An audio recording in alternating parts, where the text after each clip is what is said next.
只要你开了公司，关门开门，反正你就是要付出税。你说对了。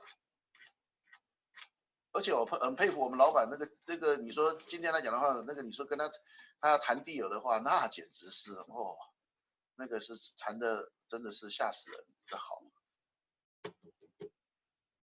你知道，因为你公司开销来讲，这个 lease agreement 公司开销这都差很多，你知道？那你要想说这栋还是我们自己买的，对 ，OK？这栋是自己买的，这公司自己买的，那他还可以了，他要租的话不得了。Ontario 那栋也是自己买的。我们来讲 ，Design Center 吗 ？Design Center 那也是自己买的，那是 warehouse 改的。对，还有另外 Pasadena 那个也是自己买的。对，三个办公我自己买，其他的话是租的。这样多钱啊？啊？对啊。而且不是这样的，而且他还房地产投资。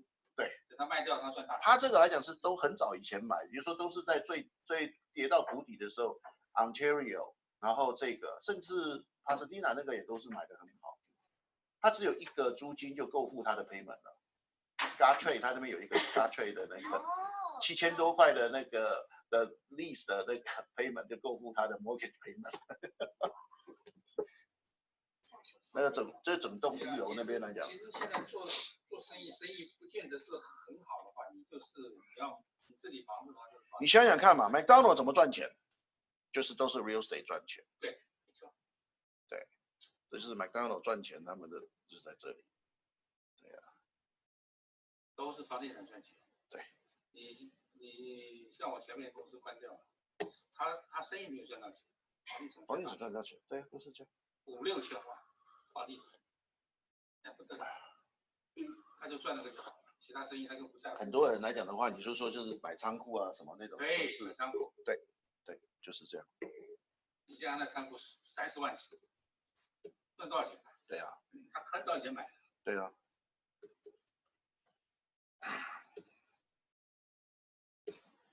尤其是 commercial property， 像现在这种的话呢，你如果注意看的话呢，几乎还是 landlord 或是 sellers market， 他们是非常非常明显的。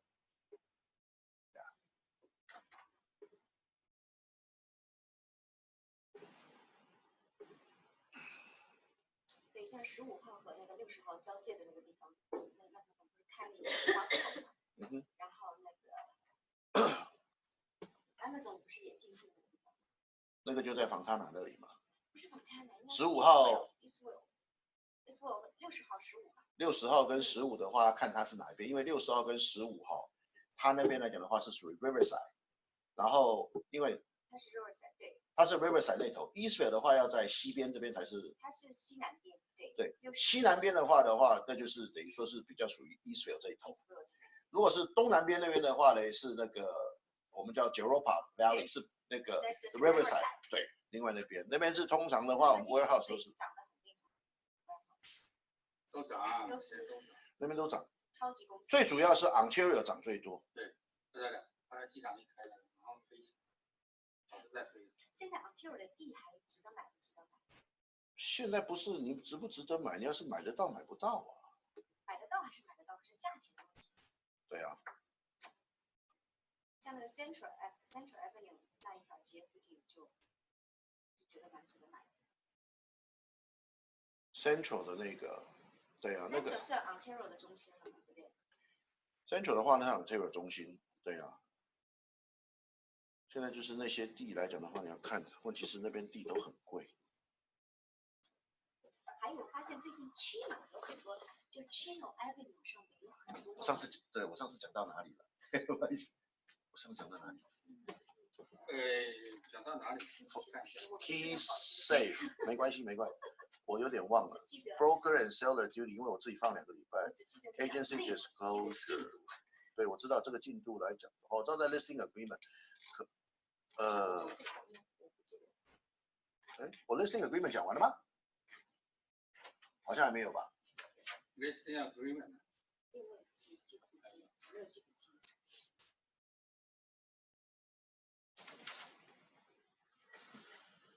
会记在脑子里，晚上再想一次，然后第2天就不知道了，就忘记了。下次能不能用得上？不，没有忘记，我到那个点还是会用得上。然后就好。我有点忘了，我上次讲到哪里？我昨天把一个 seller 给得罪，就是价钱压得太狠了，结果他大家不太高兴。没有啦，其实有时候你要有点记得一点，你跟他讲说，那 how much do you want？ 你大概你要卖多少钱？你跟我讲。对，我有问。你讲到 list agreement 的C 讲完了，是 D 开始 D。C D 就是在 D 的地方。9吗？有啊？我有勾。第几条？好不好？不知道面没 more than that。没有啦，我记得 more than that 啦。你讲完了。我 listing agreement 讲完了吧？那么第9。第9吧。第9。对不对？我记得好像是第9的 D 嘛。对 ，agent relationship。confirmation 我讲完了啊。对。然后我要讲potential， 等一下 potential competing seller and 这个的话，没有你讲到那个 agency relationship 对不对 ？agreement 的第9是 C， 第9地方 C section 第9。agency， 然后 confirmation 的 broker 这个地方没讲啊，因为我通常你就讲到 deposit 第8讲完了。deposit 啊 ？deposit 讲完了。哦，第9个 agency relationship 开始讲 ，OK。因为我有勾。啊哈。第9。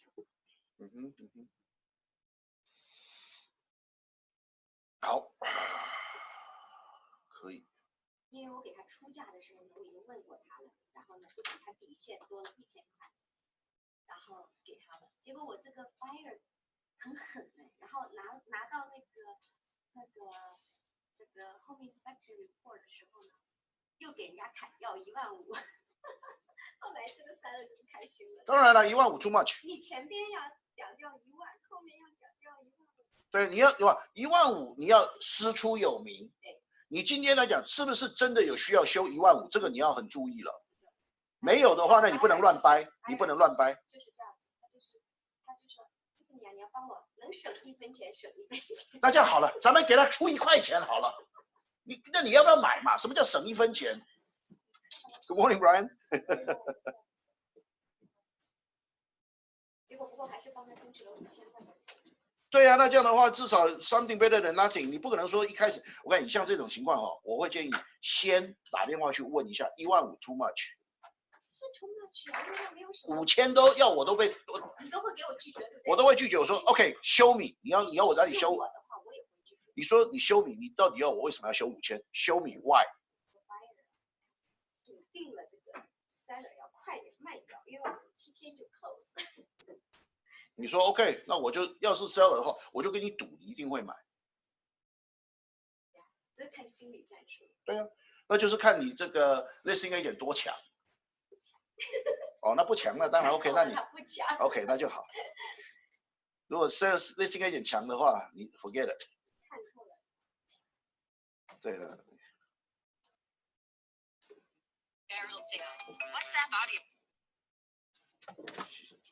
Hello James。Hello。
缺课了吗？你在那，我在那。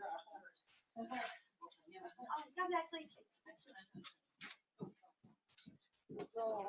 授权是一个微学浪点。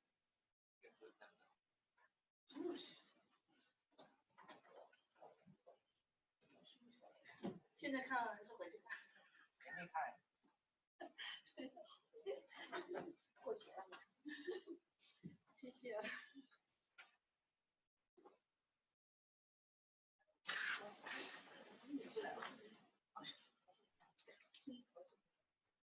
我是觉得好久没有课了，是不是？对，有2个星期停了。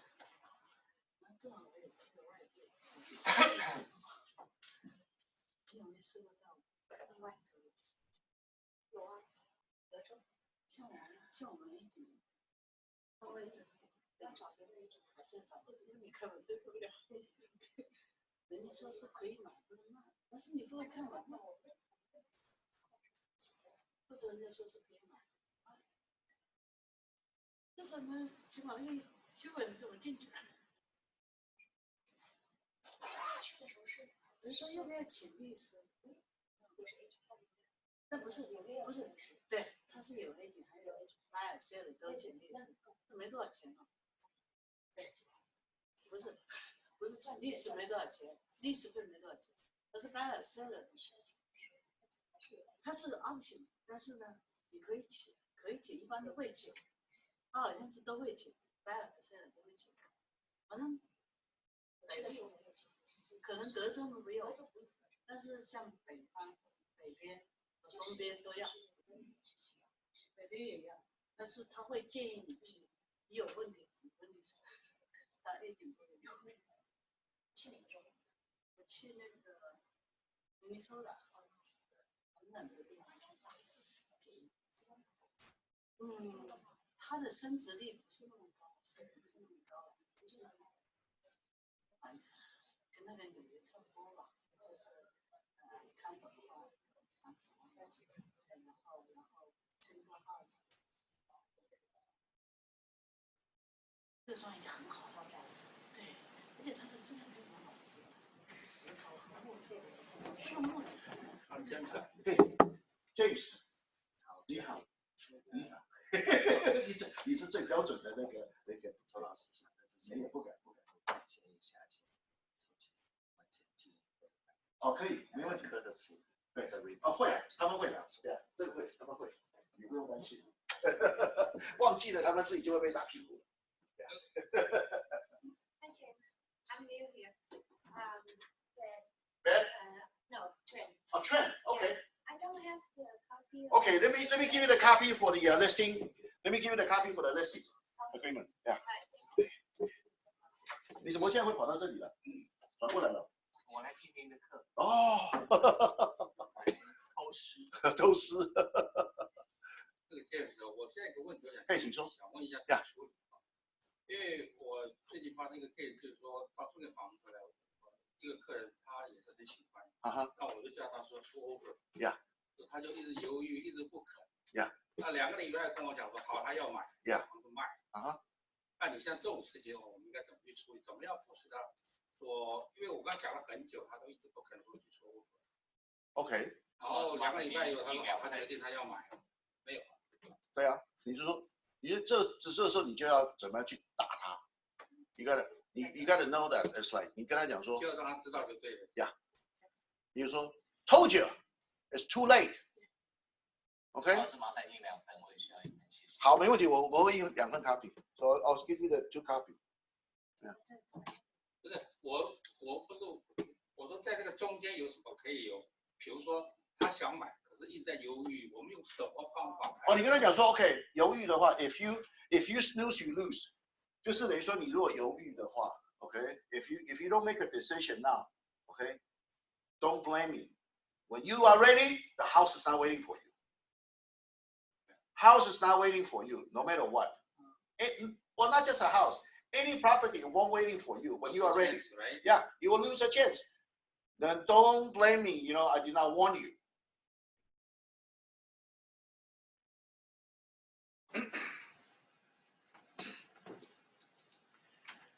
Let's see.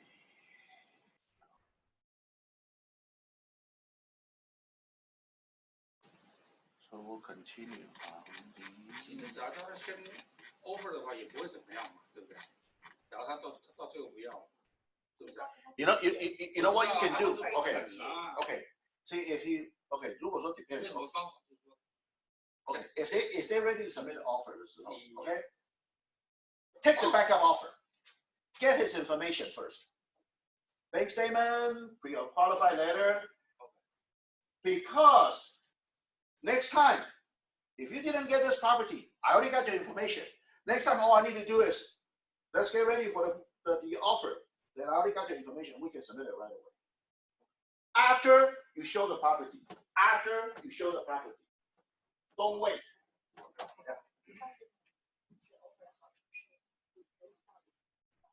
是的，是，所以我就想说，不写，你根本就没有机会。对，我先你写了，你不假如要说没问题。假如他写了，搞不好来来回回，其实搞不好还有机会。人就是这样，他一般都是第一步来了，他才会往下走，永远不走出第一步来的永远。有的时候客人对房子并不是很喜欢，但写了他就开始喜欢了，他付出东西了，他一付出了， 453那台今天没有看。453今天那台坏了。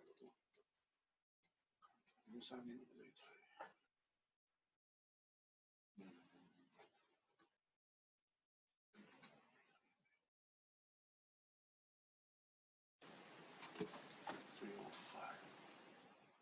350有7报453前面。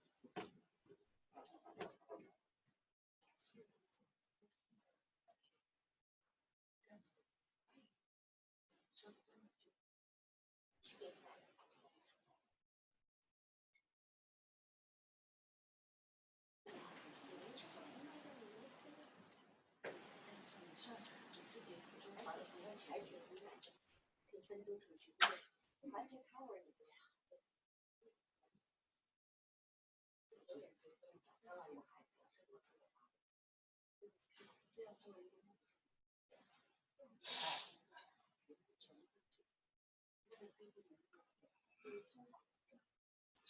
经常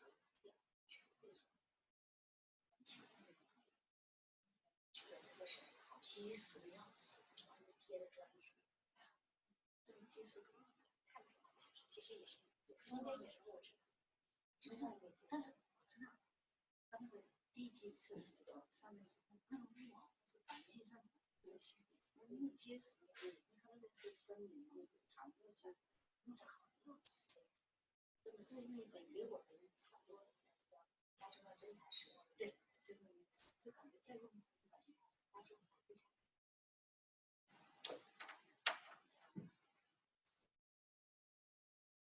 现在比他们去过那个，因为最大的城市是什么？真的没去过，我是从一些对穿越对夏天就。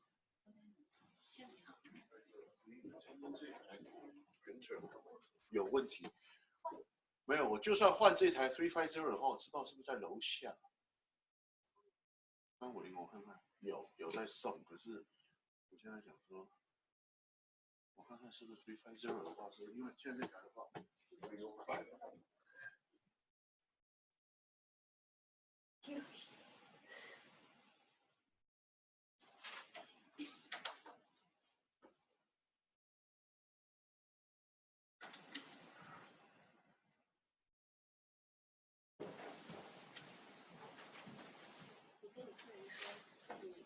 创一下的能力，试一下，我们拿到了特别担心，知道怎么出价，完成一个流程，是啊，下一次更有经验。因为我有跟他讲说叫他 offer， 然后他就这件事情呢，也得给他说太严，就是别太严重，太严重的时候，有些第一次买房的客人心里会有负担，他觉得好像我一写出去了，好像我要付钱，因为有这感觉，错觉。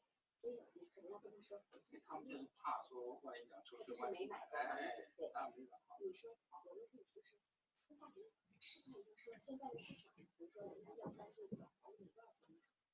你不要担心，说我可以100%的把握，因为我看见他完全就而且1毛钱，你的涨价经验。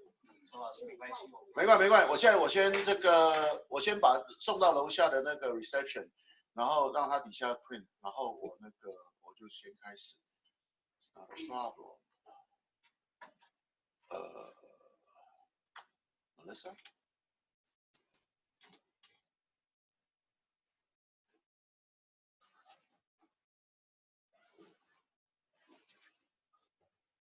这出不了电脑。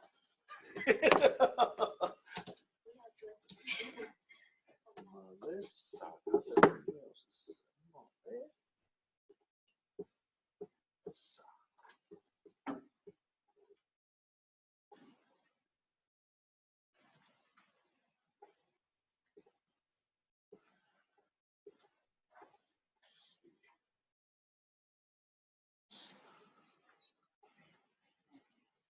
什么？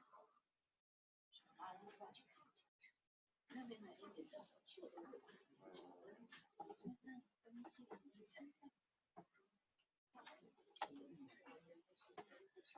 一下问他一下。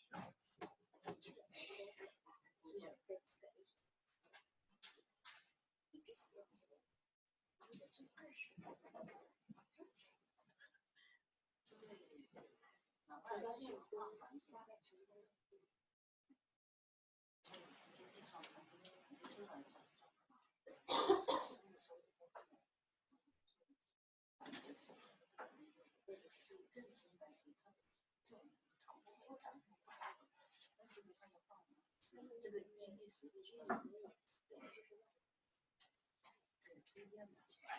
Deborah, do you need a copy? The listing, okay. Melissa, Remax 2000.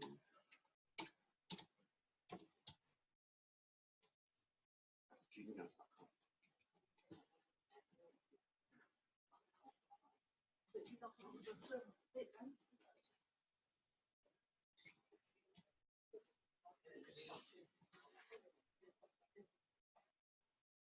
Listing agreement.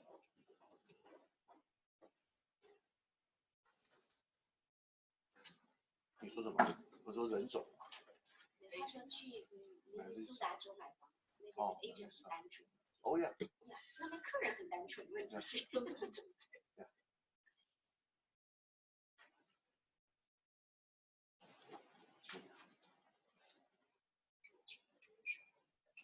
Oh, come on.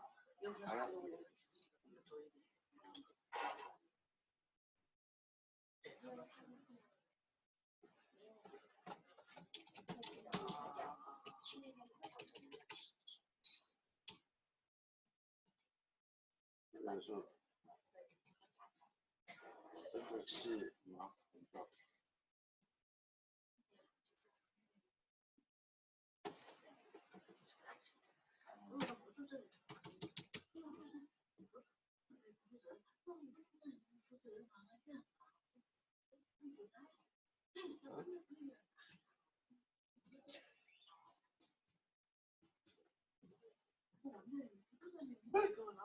What's my email address?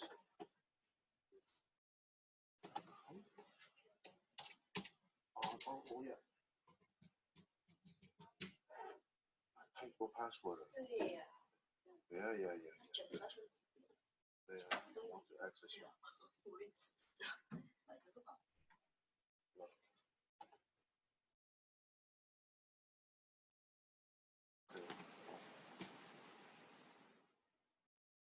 好，送过去。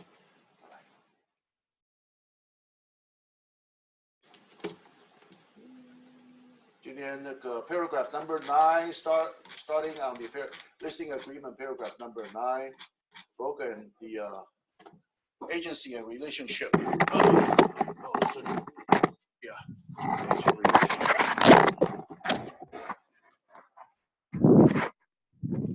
Melissa, I just sent you a copy, please. Three copy, right? Three should be enough. Four copy, please. Thank you.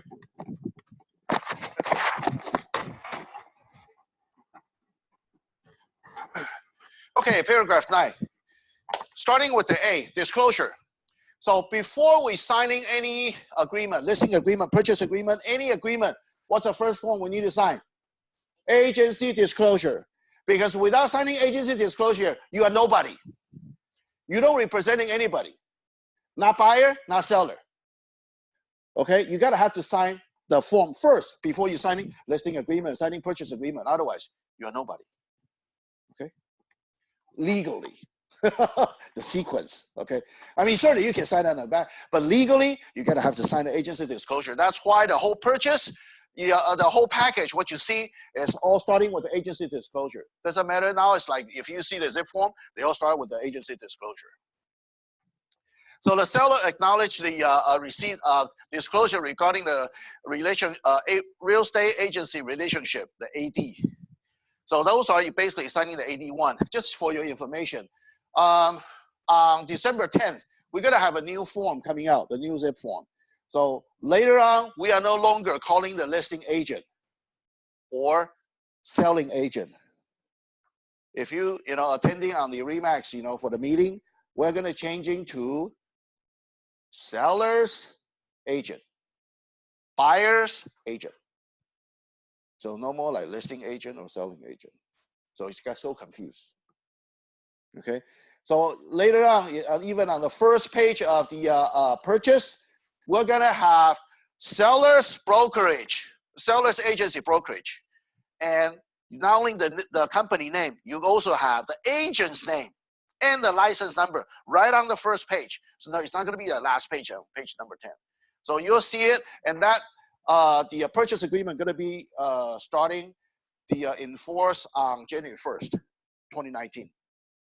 But the form will coming out, you will see it shortly on December 10th.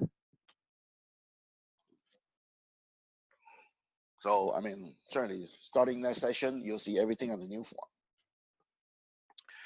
9B, seller representation. Broker shall representing the seller in any resulting transaction, except as specified in the paragraph 3F. C, for the possible dual agent with the buyer. So California still allow for the dual agency. So as a dual agent, you gotta have to, perform a due diligence. Depending upon the circumstance, it may be necessarily for appropriate for the broker. Thank you so much. Wait. All right, one copy for you. Oh, I like this, the sticker.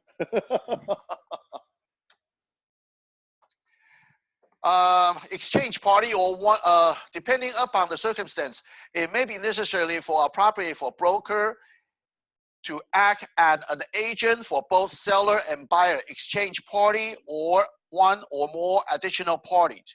Broker shall, as soon as participate, disclose to seller any election to act as a dual agent representing both seller and buyer. I stop right here.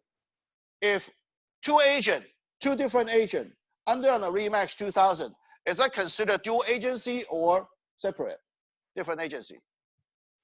Dual agency. Right here, you keep on saying this. It's a brokerage, not individual. But later on the new purchase agreement coming out, they are going to have the brokerage and agency. Then at the first page, clearly everybody will see, even it's a dual agency under RE/MAX 2000, but it's a two different agent with a two different license number. Yeah.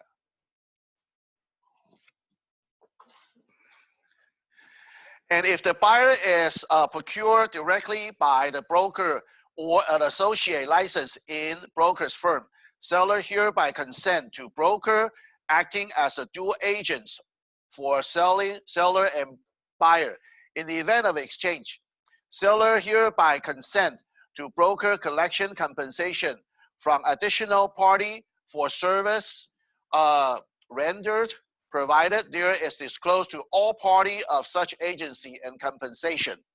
Seller agree that one, broker without the prior written consent of seller will not disclose to buyer that seller is willing to sell the property at a price less than the listing price. 2, broker without a prior written consent of a buyer will not disclose to the seller that buyer is willing to pay the price greater than the offering price. So that means you cannot disclose. If you're the due agency, okay, you cannot disclose between a buyer and seller. How much buyer willing to pay? And so how much discount? Well, maybe not exactly a discount. Sometimes it could be how much the price could be, because if the seller is getting greedy, can they sell over asking price? Even they say, okay, I put on the asking price. If the buyer offering the asking price, can seller counter? Can seller still counter? Or can seller still reject the offer? Some of our buyers, they say, wait a minute, I already paid you full price. Why are you rejecting for? Why are you countering me for? Can seller still counter with a higher price? Higher than asking? Absolutely. Yes, that's a seller's right.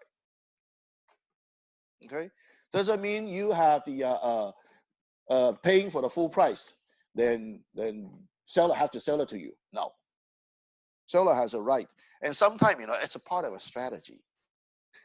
They purposely market low and try to get the multiple offers, so we'll jack up the price. So that's typically for the seller's market. That's how we do it. And 3, except for 1 and 2 above, a due agent is obligated to disclose known fact material affecting the value of the desirability of the property to both parties. So basically, another thing is that if the buyer, if you're a due agent, buyer asks you, why seller want to move? I know a lot of Chinese would ask that question, a lot of Asian maybe. Yes, everybody asks. Yeah. Are you allowed to answer that? Yeah, I always say buy the big house, big, move to the other state. Whatever. Code of ethics violation. No. You gotta have a written, suppose you gotta ask the seller's permission before you disclose that. Even you know what's the reason. But since you are the due agent,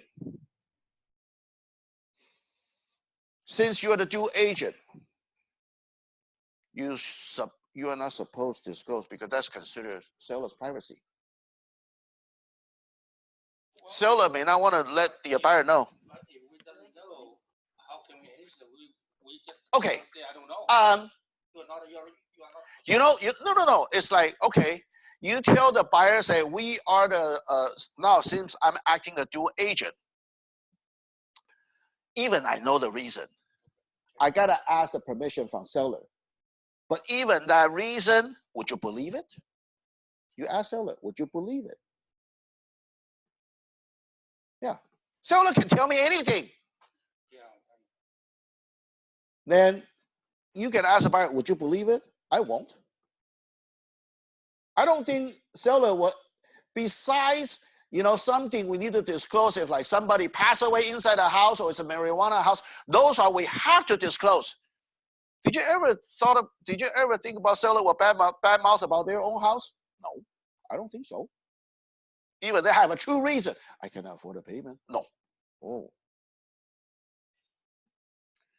They always think about something nice.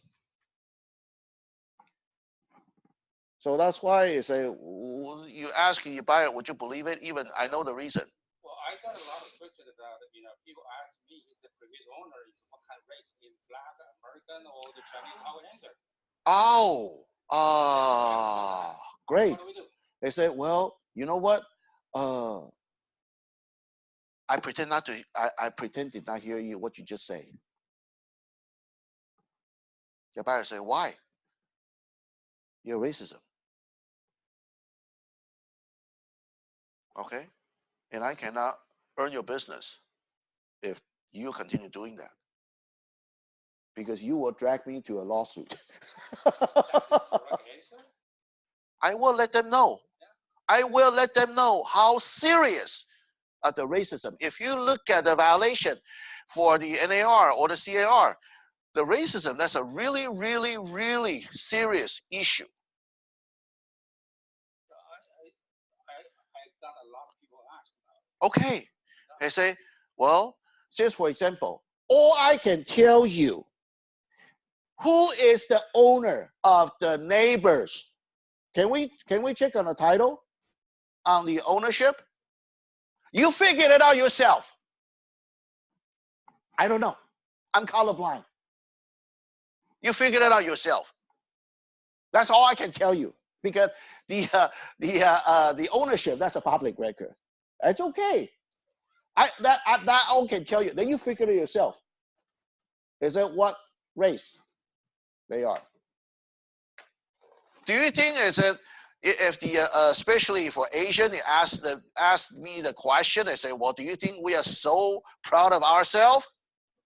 Ha ha ha ha ha. Do you want to discriminate someone else? Come on.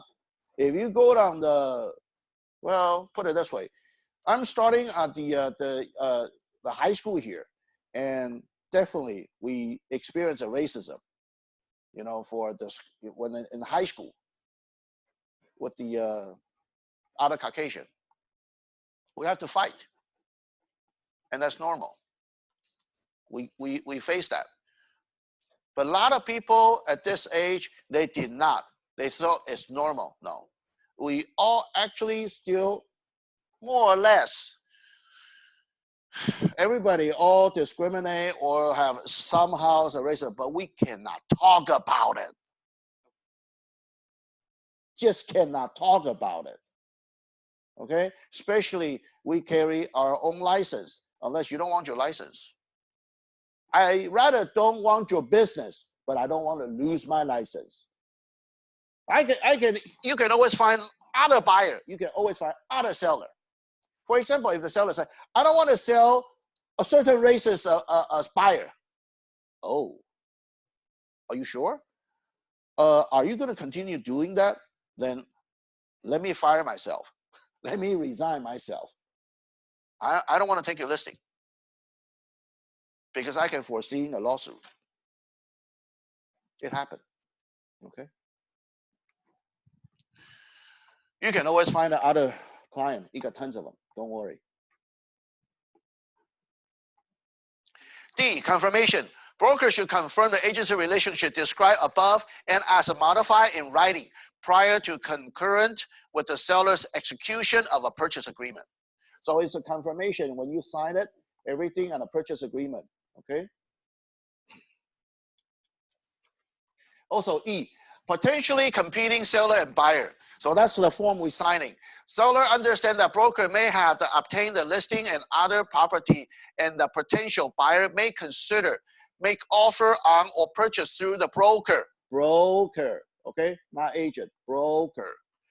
So property is the same as or similar to seller's property. Seller consent to broker's representation of the sellers and buyers of other property before, during, or after the end of this agreement.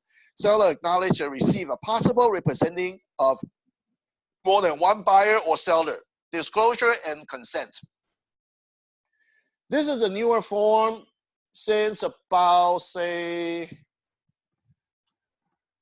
probably about 5-6 years ago. Before that, we'd never have this form. Why? Hey, somebody happened a lawsuit. So we have this form. Okay? It's just because somebody got lawsuit under the same brokerage, and the buyer suing the company because the listing agent gave the deal, the transaction to the other agent under the same broker, but not on particular this agent's client. And they did not disclose it. Because of that, the brokerage have to pay about $20,000 damage to that whoever, you know, sue the company. So that's why we disclose that. So first of all, remember that's why, you know, we signing the purchase agreement. First form is what? Agency disclosure. Second form is what? Hey, this. Possible representing more than one buyer or seller. Because we all have a tendency to sell or show. Okay? Did you ever submit the offer more than one at the same time? Yeah, of course. When seller can accept a multiple offer, how about buyer? Can every buyer offer multiple offer to the different listing? Absolutely. Then is it possible to the under same brokerage, same company, sometimes even same agent? Possible, because in the same area. So this is a situation we're gonna have to watch out because it's under the same brokerage. Then the third one, on the purchase, just reminding you, so wiring fraud. Okay, the advisory for that. Okay. Paragraph 10. Security, insurance, and showing the audio and video. Broker is not responsible for loss or the damage of a personal or the real property or persons, whether attribute to use a key safe lockbox, a showing a property, or otherwise. Third party, including but not limited to appraiser, inspectors, broker, and prospective buyer, may have access to take video and photographs of the interior of the property. Seller agree, 1, to take the reasonable precautions to safeguard and protect the valuable that might be accessible during showing of the property. 2, to obtain the insurance to protect against this risk. Broker does not maintain insurance to protect seller. Persons visiting a property may not be aware of could be recorded by audio or visual device installed by the seller, such as nanny cam or hidden security camera. Seller is advised to post notice disclosing the existing of the security device. Okay, first of all, we certainly gotta have to tell the seller, okay, possibly buyer may take the video or photos at your home. So be cautious, hiding all the valuable item into the drawer. But on the other hand, a lot of a house, you will have a surveillance camera, right? Seller have to disclose. Seller is advised to post notice disclosing the existing of the security device. Why? Put it this way. A lot of buyers, when you get in the house, they want to take the photos or take the video for their behalf, relative or whoever. They ask the buyer's permission, buyer's agent permission. Can buyer's agent give them permission? No.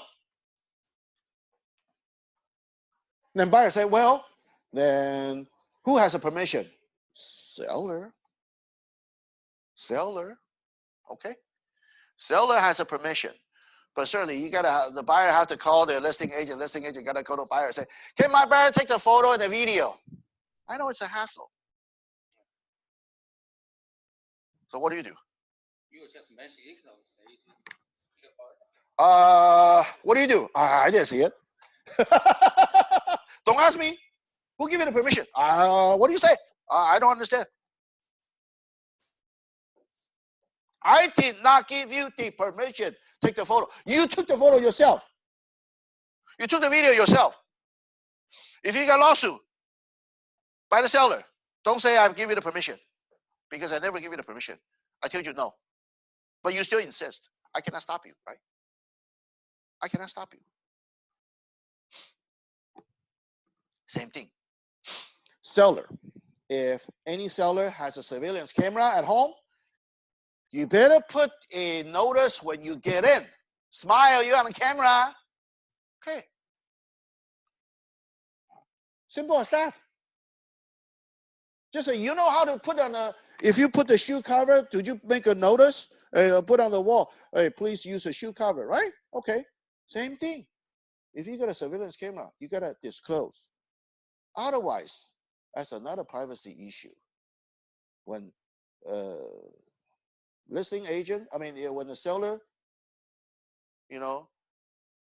for some reason, a lot of surveillance camera, they can record it.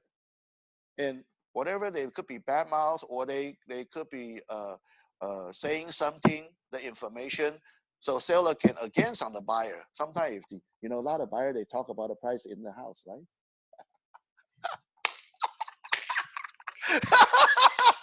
What's that? Hey, seller, hear everything. Yo,会hear something. A lot of surveillance camera now they can record it. Okay.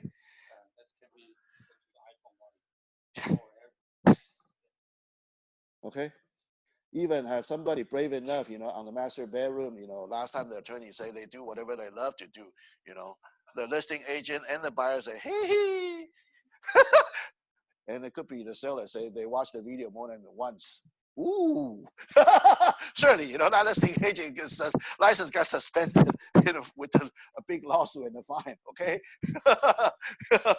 you do the perform on the master bedroom, on the master bed, right? Okay. So remember that.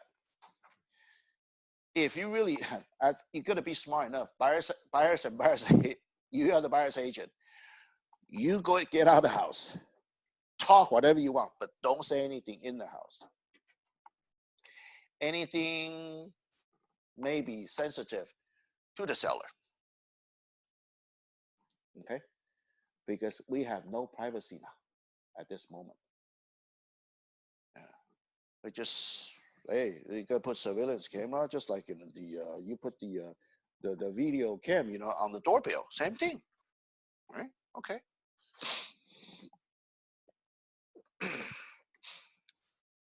And 11, that's also another big issue. So let's starting on that. Yeah. If the people visited this house, yes. We need to talk to customers. Say, hey, that has a camera. Do it. If we open house showing the customer. You just put the notice, when you come in. So we need to put one. Yeah, you got to post it, just like, we put on the wall any notice like that. Hey, come on, you don't have time. You talk to everybody. Hey, you on the camera? Smile. No. Yeah, you put the notice just like it. Hey, it just save you some time. If they did not see it, that's it's their problem. Okay. So I put on the front door or the hallway. I told you it's going to have a camera. Okay. Because a lot of alarm. Nowadays, the not only alarm have a sensor, the alarm company also provide you a video camera, right? And they can record it all day, 24 hours a day. Why? It's because that video, not only the seller can see it, who else? Alarm company. So that's a privacy issue. Seller, you better disclose it. If the sellers, can buyers sue the seller if they did not disclose it? Possibly, very possibly. Okay, watch out, for all the technology. Yeah. Just like don't pretending if the buyer did not record what you just showed them and saying, because they may turn on their smartphone for recording whatever you show them. And if you don't promise them anything if you cannot deliver, because they may record your conversation and it become evidence. And when you did not deliver, you say so. When? Here. Oh, you're in trouble. Okay, you're in trouble. So this time I'm going to share the strategy with you is keep your mouth shut. Showing the property, you basically let the buyer in. Go ahead, see it yourself. You don't have to introduce, here's a living room, here's a dining room, here's a bathroom. Come on, they have an eye to see it. Keep your mouth shut until they ask you the question. Then you answer no more than anything more than a real estate knowledge. Okay? Don't give it any suggestion. Here, I recommend this, I recommend that. Uh-oh.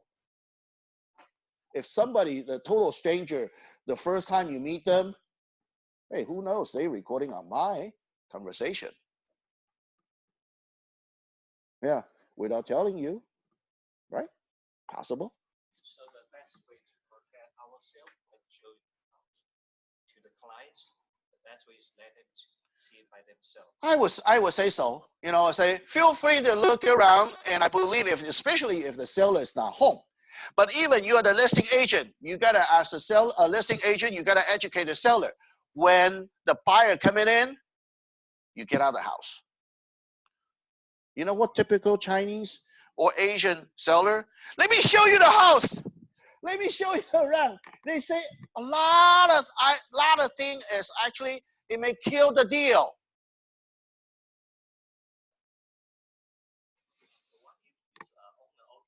I don't owner occupy. Tell the owner, get out of the house. I mean, you are the buyer's agent. You cannot certainly kick the owner out. But if you look at Caucasian house, you know, most of a Caucasian, you know, the seller, they just get out.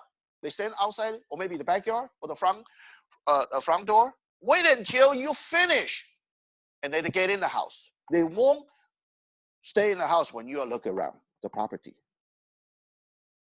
But unfortunately, our Asian seller, they love to show around, and they love to gossip. Yakety yak. Ooh.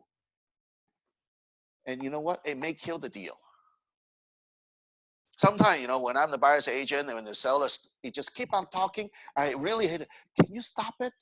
You know?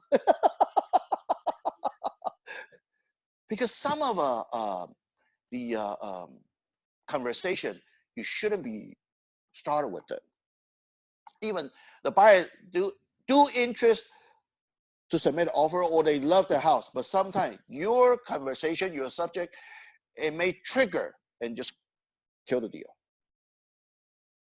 I say, damn you, seller. But I cannot really say that, you know. But as a smart listing agent, you gotta have to educate your seller. Okay, even you don't love to. I say, well, you can tell the seller you don't like to hear someone badmouth about your house either, right? To get out the house. Because I see the seller kick the buyers out. You badmouth about my house, get out. You're not serious, want to buy. Because I do have that, the one of a husband, I say, you not even want to submit offer, why you ask me so many questions? Well, that's typical, right? Buyer will ask a lot of questions if the seller's home. If the seller's around inside the house, they will ask all kinds of questions. If seller's outside the house, your buyer will stop talking or stop asking, or they will gather all the questions to you as a buyer's agent. Then you ask seller at once. You got to go through me, not directly to the seller. You also need to educate the buyer too. Sometimes you tell the buyer, say, well, sometimes some of the question, if you go through me, and I can smooth everything out to kindly ask the seller. Sometimes you are too direct and may piss the seller off. Let's see this scenario. It's an empty house. I can stay outside and let the buyer to see the house by themselves. But it's owner occupied. The stuff's valuable things in the house. Well, if it's a owner still occupied, but if the owner's not home, then that's fine. Yeah, but if we have to protect ourselves, we don't see the recording. We don't know is that they are recording, but you tell the buyer, say, look, you know, that's all. Let's look at the house, but whatever the sensitive conversation, we'll talk outside before we get in. I always tell them that. Okay. Any question, especially how much, if you like the house, how much should we offer, or whatever the stuff you know you might concern. Let's talk outside the house, not inside the house. Okay, what if some variable things lost, disappeared? No. I did not stay outside. I was still, as an agent, I was still inside. What I'm saying is, please come in. But I will not walk in front of them. I rather walk behind them. They show around, you watch them. Okay? They go upstairs, you go upstairs. Well, certainly you don't want to get anything get stolen and end up, you know, doing your showing and in trouble. Yeah. We still get in the house, definitely. It doesn't matter if it's a vacant or not. We still get in the house.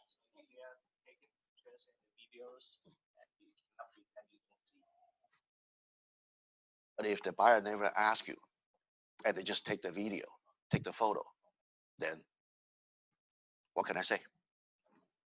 They didn't ask me permission either, right? Okay. So if any lawsuit, in case in the lawsuit, I can. You took the. I can have myself say I didn't see it. Yeah. I said, I don't know when they take the video because the I thought they are playing the phone. It is, right? Because when you walk around, you thought you are playing the phone. Actually, you're playing the video. How do I know, right? How do I know? Yeah.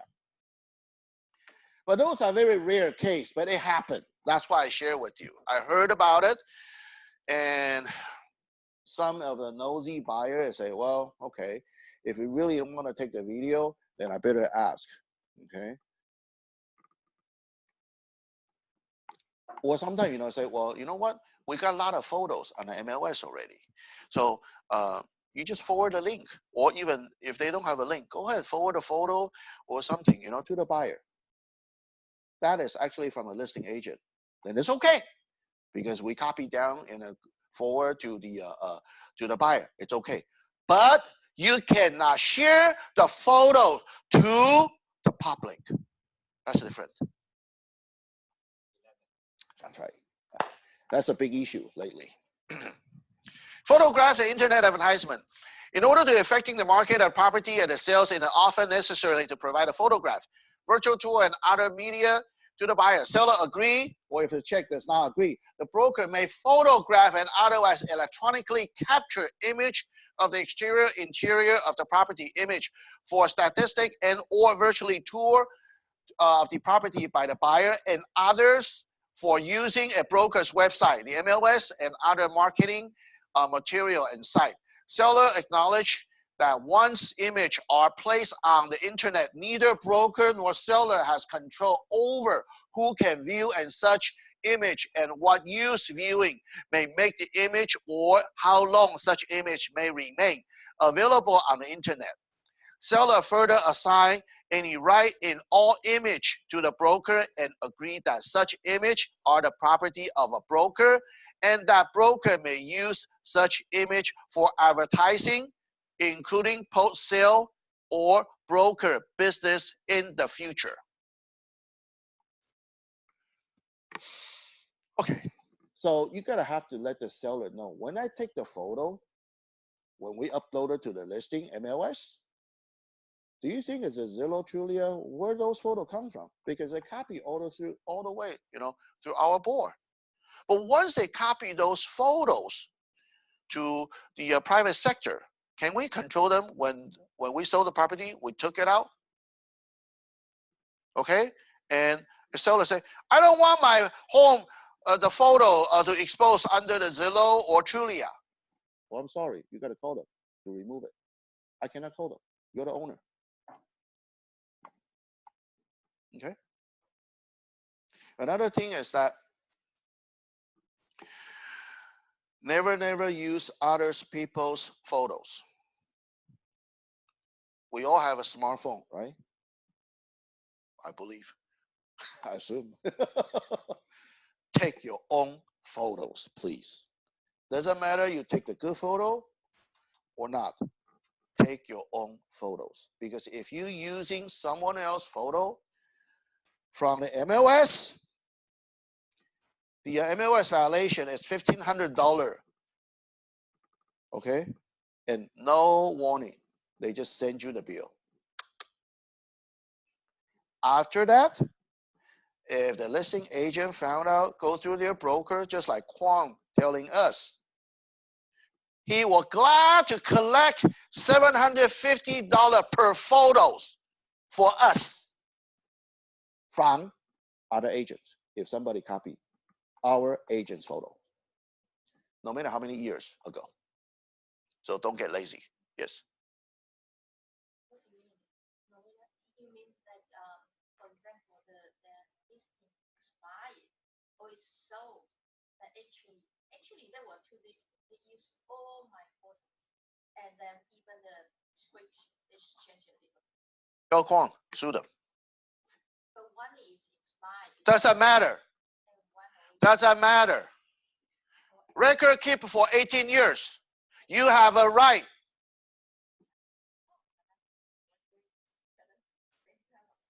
No, or you can talk to the listing agent. Do you want me to sue you if you don't take out all the photos, even expired, right?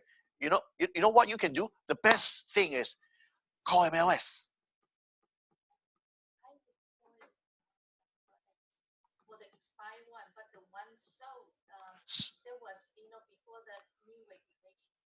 No, it's not new regulation. This regulation is always there. It's always there. It just, we never enforce it. If you look at the form of a photograph authorization form, that's not the new form. It's been there in zip form for a long, long time. I'll tell you the truth. I just noticed it lately. Because we never use it, never enforce it. Now, how do I know the form is available? Right? Because the issue happened. Now we know. Put it this way. If you hired a photographer, they take the photo and you put on the listing this time. Year later. And I know the photographer give you all the photos, right? Okay. And the same, because you could be the dual agent, for example, and there's a couple years later, and you want to put on the listing again. They want to sell it a couple years later. And they say, well, I figure, oh, it's the same photo, same house. I use a previous one. Can you do that? You're the listing agent. You was the listing agent. Can you do it again? No. Why? Because you did not take your own photo. You hired a photographer. I know. No. Licensing. That's a licensing issue. They only give you the authorization to use this time. They did not give you for the future. Yes. So you make sure when you buy the photography, if you really want to buy those for hire the photographer, you make sure you buy those photos outright if you want to own those. And that's not the fee, you just pay them. You pay them, come out the trip, you have only the authorization to use it once. Not all the time, If, for example, you buy the property listing agent, you're a dual agent, and what you using right after they say a buyer is an investor. So you want to lease it. So you put the same photo up again for lease on MLS.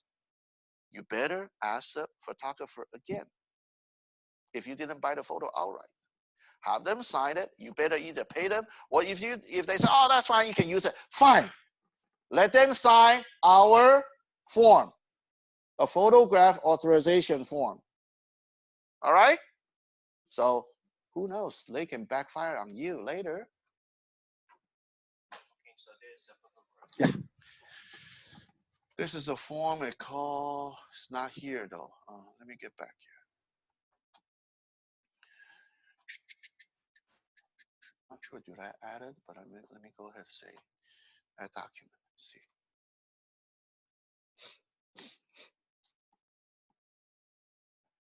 Oh no, not this. Add document. All forms. Oh, all form. Add form. Photo.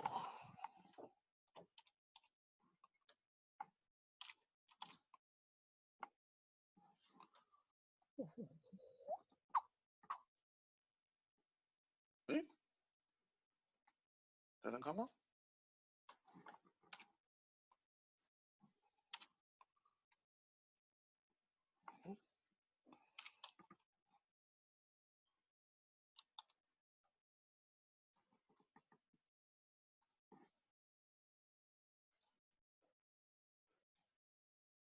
Oh, okay. Full library. Let's see here.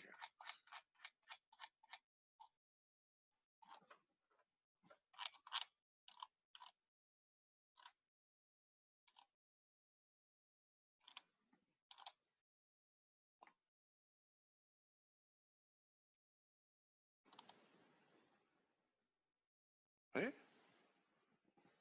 where's that the form? I look at it. What they notice of right? Is it notice of termination of the supplemental replacement? Not the photograph. That's why show us next week. Yeah, I'll because last time, on the last session, I did mention, well, what did I put it? Photo. I thought it's like it's a authorization, reviewing, authorization, final agreement.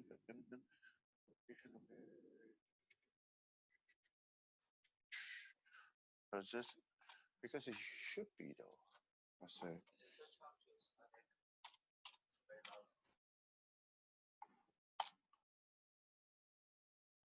Paragraph matrix, remember?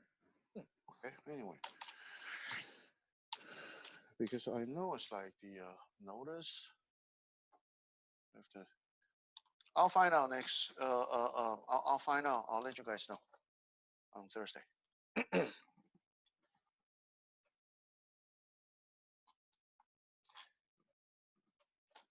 Did I ever put on this form? Let me see. Do I have to put on this deal? I know it's like cancellation contract selection. Notice the buyer to perform. No, I guess not. So signature party.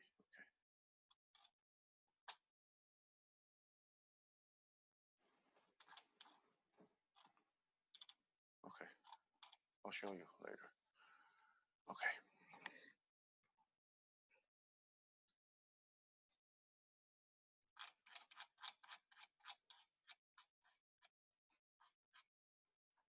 Okay, 11B.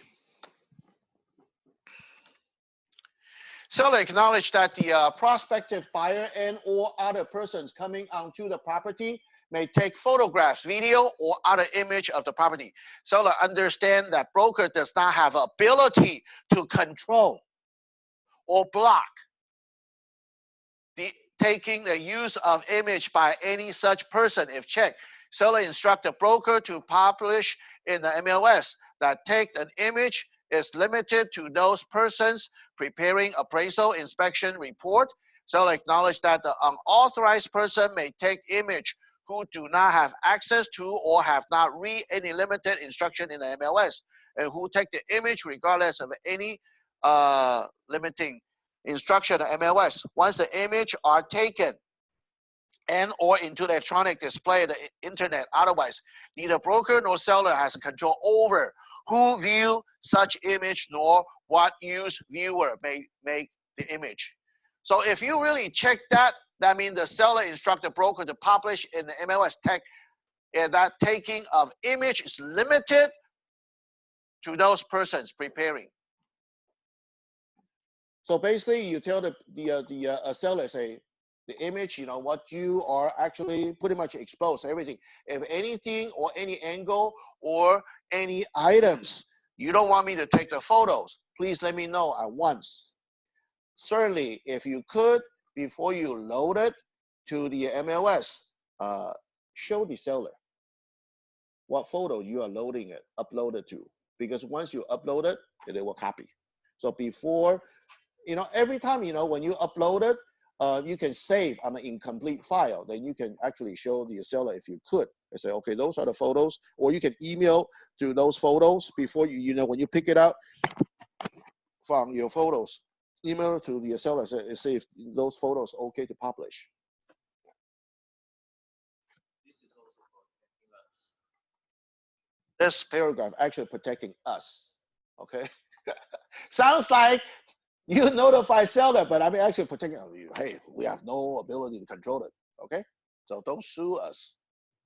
I can share a very good experience that happened a week ago. I put a rental listing of 0. And 1 week later, I get a phone call. Someone called me from Texas. And she told me she saw my vacation rental, which means short-term rental, in Craigslist, and sent the money.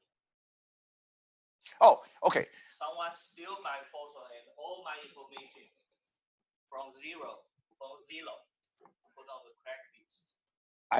My listing, especially rental, I've been stolen so many times. Especially Craigslist. I say, I'm glad you called me, because a lot of people that call me. I'm glad you found me because, well, certainly, obviously, the rent is at least half price or less. Okay, I say, don't believe anything on Craigslist. That's why the NAR they're suing the Craigslist, and the Craigslist said, I have no control, no way to control it. They have no way to review it. It's not like Zillow or Trulia. They can review it. Craigslist, it's open to the public. You uploaded yourself. You created yourself. Nobody check on anybody. So would you, if that's a no regulation, then would you believe that or anything on Craigslist? I know it's free. That's the whole point. It's free. So that's why nobody check. Do you think Zillow is free? Yeah, free to buyer or seller. Where are they making money from? Us. We pay for it. Well, certainly, if you did not advertise on Zillow, certainly. But like I do, I do advertising. Who pay? Yeah, I pay. So they have to regulate, all the listings. So that's why, for the Craigslist, I'm pretty lucky. It's been so many years. Nobody called me on the Craigslist anymore because obviously I got so pissed on, I say, and the people doesn't really take my listing anymore. They don't care. They tell you, go report to FBI. Yeah. I know. So I say, boy, am I glad you called me because look at if you're reviewing the property it's free. It's free, absolutely free. Why if somebody really send the money to somewhere, I can only say you are so naive. I hate to use the word stupid, but it's so naive.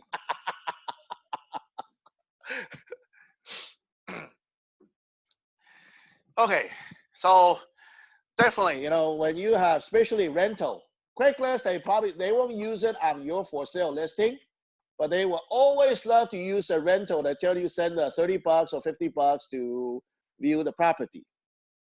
Okay, or they even call you, on Zillow and have you meet their client at the property. Okay, maybe you're a listing agent or you are whatever the agent, they will tell you. Then when we have a conversation between the prospect tenant, it's a scam. I have that experience before. I say, don't believe that. It's free. Did you send them in? Oh, I'm glad, I met you. I'm about to send you the money. And I call them and I say, what happened? And later on, the phone disconnect. After I call them back and say, look, because they supposed to reach me. They say, but I need your phone number to talk to you. Because they always text me. And I call that number, for some reason, it's nobody pick up the phone and talking.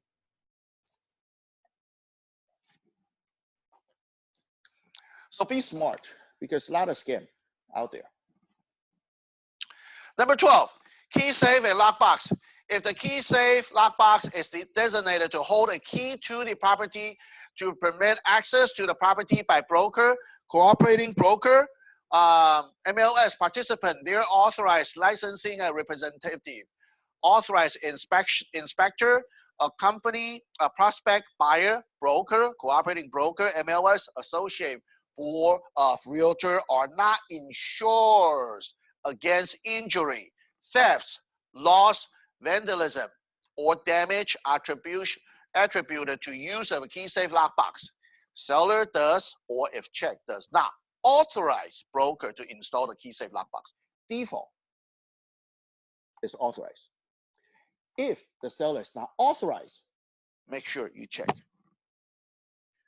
Because the old version listing agreement is vice versa.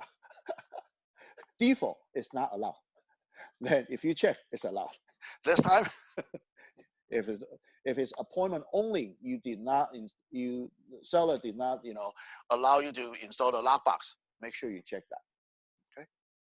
If the seller does not occupy the property, seller should be responsible for obtaining the occupant written permission for use of key safe lockbox, KLA. So when you install the lockbox, doesn't matter, well, certainly suppose legally, when you install the lockbox, it should be what lockbox? Supra. Being an agent, I know sometimes you think the Supra lockbox is expensive, but you should have it. Okay, even you don't have it, borrow one. Okay, don't install the combo lockbox because according to the MOS regulation, is if you install the combo lockbox, that's against the MOS regulation. Whatever the lockbox you install on, you put on the lockbox on the MOS. Suppose MOS they assume you are installing a Supra lockbox. Why we install the Supra lockbox though? What's the difference? Because tracking. Do you guys know how to track the lockbox? Yeah? Yes? No? Maybe? Okay. You can sign in for the Supra e-key, the website. Then they will say, I will, when my Supra lockbox, I register all my Supra lockbox. They all have a serial number just like your ID, all of them. And that Supra lockbox cannot be used technically by anybody but me. Well, certainly sometimes, some of they would, not enough, they would borrow, okay? But only me can track who actually enter into the property. Because when we use our e-key, I know most likely we're using the iPhone, right? Okay, or a smartphone. You can actually download the apps for the e-key. So you will not I don't know how many of you still using those Dango, those they, no longer? Oh, okay. I'm sorry. I'm glad you tell me that because I didn't know. But I haven't used it for long time. So I don't know when it stopped. So that means they enforce you to using your smartphone to open. Okay. So because long time, I only used that the used to be the e-key for about a couple of months, and since the smartphone coming out, then I using the apps right away because I had the apps since before even the iPhone or the Android phone coming out. If you guys remember the handspring, those are like BlackBerry one, those with the keypad. I have those smartphones long time ago. Those are I can even open the old one. Yeah, infrared one. Okay, now we have a Bluetooth. So I mean so those are you should using the Supra lockbox so on the residential property. Okay, because why I talk to you residential property, commercial property. I'm sorry, commercial agent doesn't have a Supra e-key. You install the combo. I have to tell you the commercial listing or commercial agent, they are technology-wise is way behind us on the residential agent. If you put a Supra, believe me, they cannot open. If you have warehouse for sale or for lease or store for sale or for lease, whatever, any business one, don't put Supra over there. They don't have it. Even their board doesn't have it either. Because that's why we pay for it, our e-key. So I will go over the KLA, the key safe and lockbox addendum. Okay, you need to sign that. Especially if you're selling the property with a tenant. Not just the seller needs to sign it, so do the tenant. If the tenant do allow you to install the Supra lockbox. So you gotta have to let the tenant know what's the consequence when I install the lockbox, and you gotta have to be cautious for your valuable item. Those kinds of stuff. The addendum will mention that, so I'll cover that later. Okay. Yes, KOA. This. Yeah, I give you the copy. You know, I write it right after the listing. So you give the not just the seller the sign on the bottom half. It's tenant, or maybe in the front. But this is a listing agent, but probably in the front. Okay, right there. Okay, got it. 13. Sign. Seller does or does not authorize a broker to install for sale or sold sign on the property. Don't assuming. Well, certainly, when you take the listing, you need to go over the form. Okay, don't just tell the seller sign it.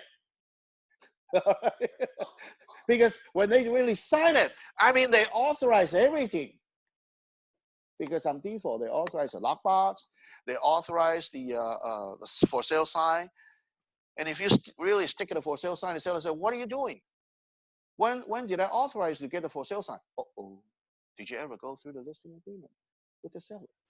Okay, please don't be a lazy agent." So you gotta have to let the some of a seller doesn't like the neighbor know they are selling the property. Then don't put the for sale sign. And not only that, some of a city they have a for sale sign size limitation. If you take the listing in the Orange County, especially Irvine, there's so much trouble. Our regular for sale sign may not work, especially maybe some city okay, but if it's with the HOA or within the community, call the HOA. What's your for sale sign size? Did you ever see that when you go to the Irvine? Why their for sale sign smaller? Right? Smaller than ours. Why? Yeah. That's true. That's true. Yeah. Yeah. But if you talk about if I put my for sale sign inside the house on the windows, that's a gray area. I would do it. Okay? I would do it. Am I? Hey, I didn't really stick the sign. Did I violate the regulation? No. But unless the HOA give me the warning, for example. Or you cannot put, some of the HOA, they say, you cannot put like a newspaper or the sheet. You got to have a curtain or blind on the window. Some of HOA do have a regulation like that. Unless they give me the warning, say you cannot put for sale sign inside the window. Okay. Then I took it down. But I mean, certainly, some of them, they cannot even put the for sale sign, on the front lawn or any your property. Then don't do it. Okay. So those are the some of the regulation, not just a CD. Sometimes, yeah, CD regulation, fine. Who is actually superseded CD regulation? HOA. So when the HOA gives the seller violation or notice, the seller say, "What happened?" So be smart.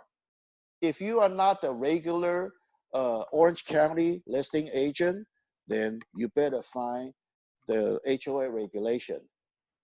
And just like last, sometimes if you want to save some money, I can tell you the easiest way. Usually their for sale sign in Orange County, especially the homeowner association, if they do allow, the size they allow is exactly our open house sign.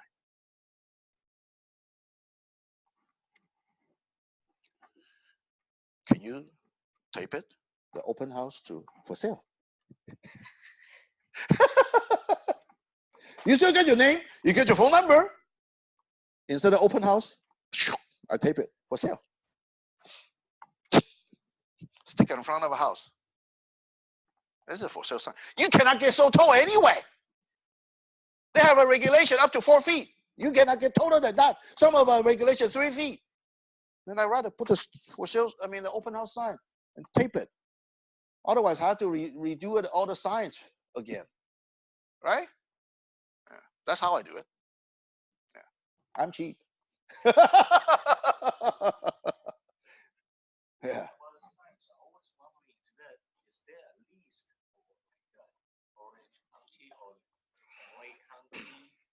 Every city's regulation to put the open house sign. Some city they don't allow public government property? Well, technically, I know it's like when we do the open house, we usually just right on the corner. It could be we stick the sign on the someone is a front yard. Okay.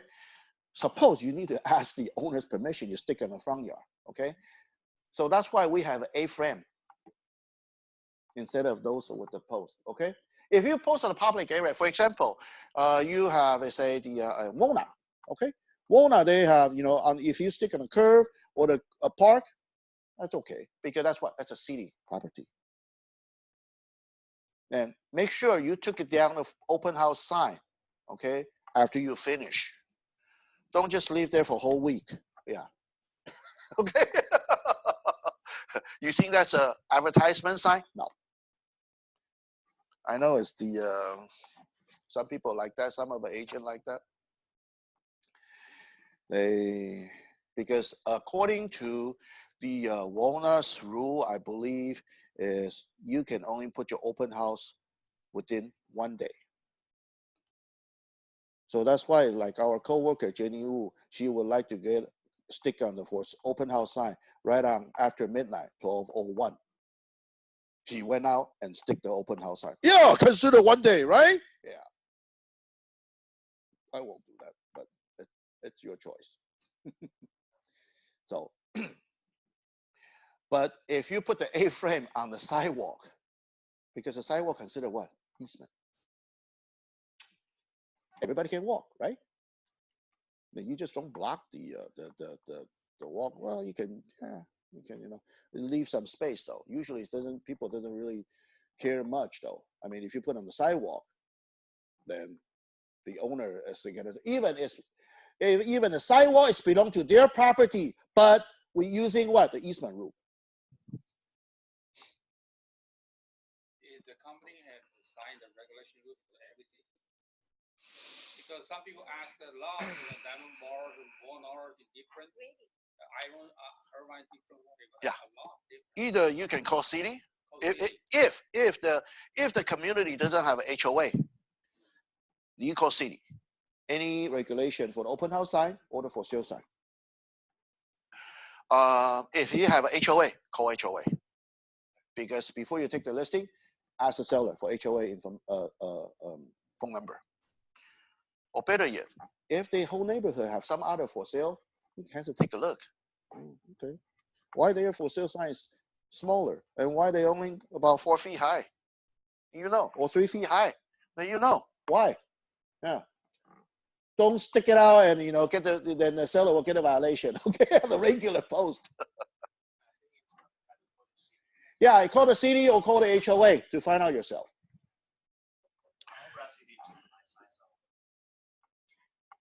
They don't even give it a warning. Yeah, open house side they're okay, but they cannot put a, you know, if you get an overnight or something like that, or if they're too early or something, they will understand, because the when I put on an open, you know, do an open house on Alhambra, that's why I always keep my, you know, I only stick my sign right before my open house. I took it away after the open house is finished. Nobody say anything. I'm okay.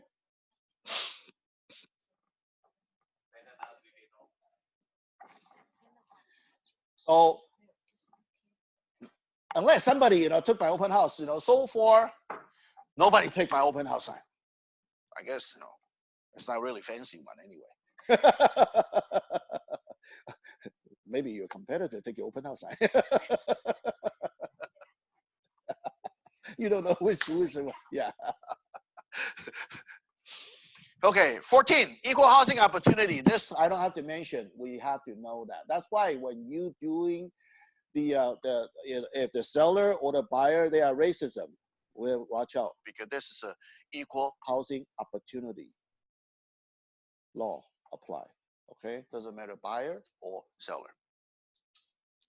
15, attorney fee. In any action, proceeding arbitration between the seller and broker to enforce the compensation provided, this agreement the prevailing seller and broker shall be entitled to reasonable attorney fee and costs from the non-prevailing seller or broker, except provided in paragraph 19A.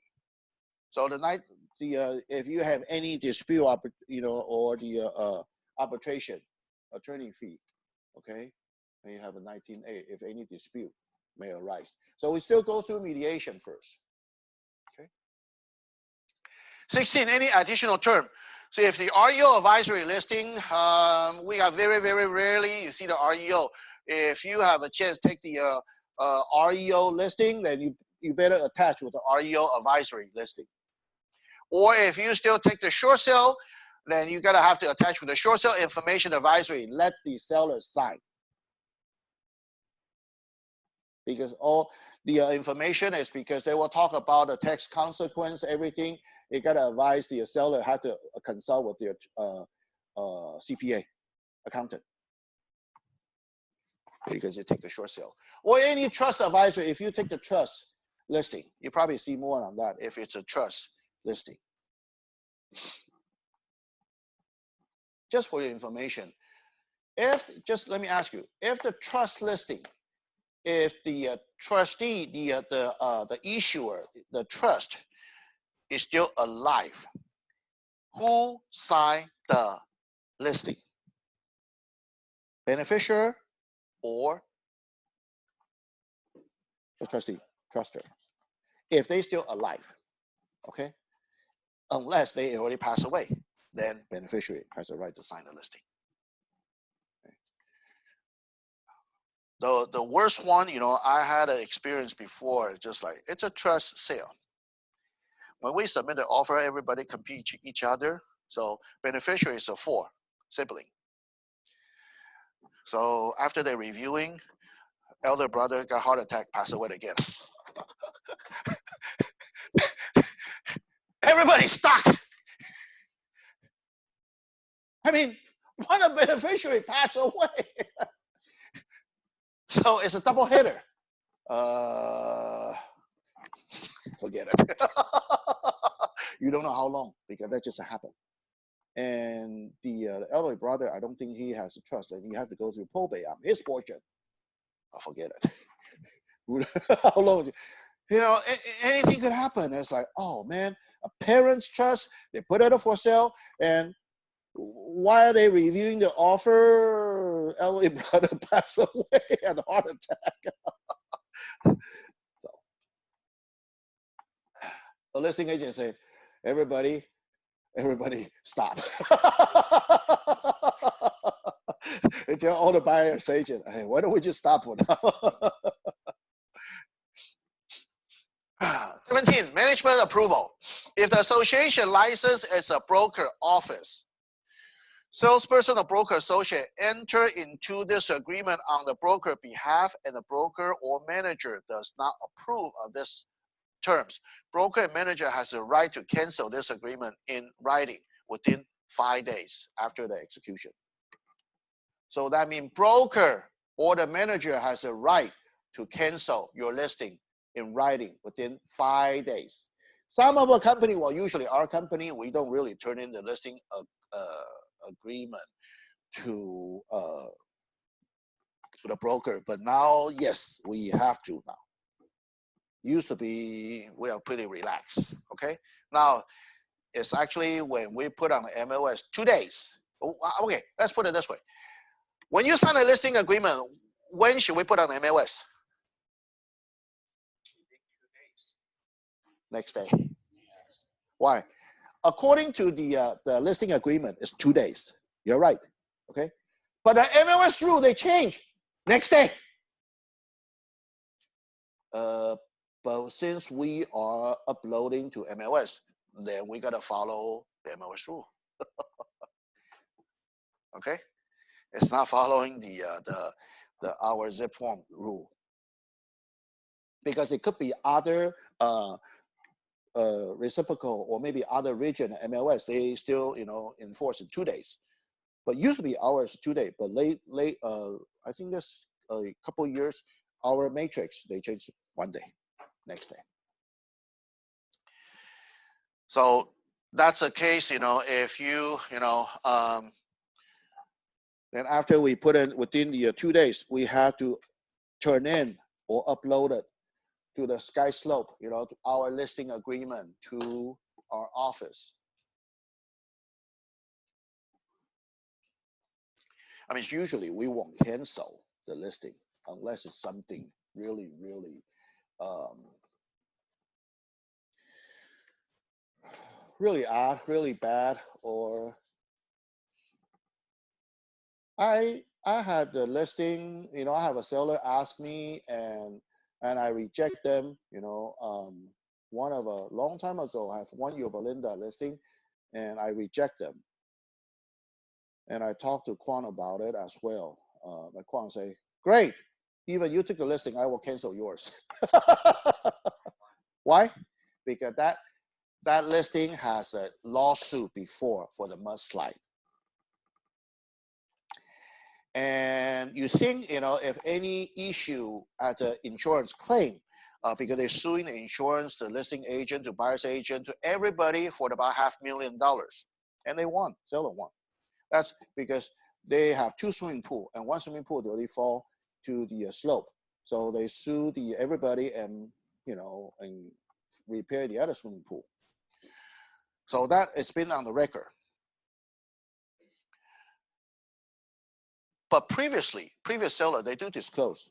That's right on the mudslide area. They do disclose very, very clearly on that. Now, because the current owner, it was a buyer suing the previous seller. So they want to sell the house. So I can foresee a bump if I sell that property. Because that's after they own the property 5 years later. They sue the previous seller and still get it. Listing broker, buyer's agent, listing agent, everybody got paying something to the owner. So that's the case. Sometimes be smart. Some of a case, be careful. I want to sleep well. Yeah. Even you disclose, doesn't mean you are. Put it this way, our disclosure statement, usually we say good for about 3 years. Okay? After 3 years later, okay. The buyer doesn't really have much right to come back. Who says so? Well, not from attorney. Attorney, they always have, sure, they disclose. They didn't disclose clear enough. What do you mean clear enough? They seller disclose as much as they can. But the attorney always can find something to sue the seller. Because the attorney want to get paid. When the attorney want to get paid, so we gotta have to find it's a case or not. So since they took the case, definitely. So that's a listing.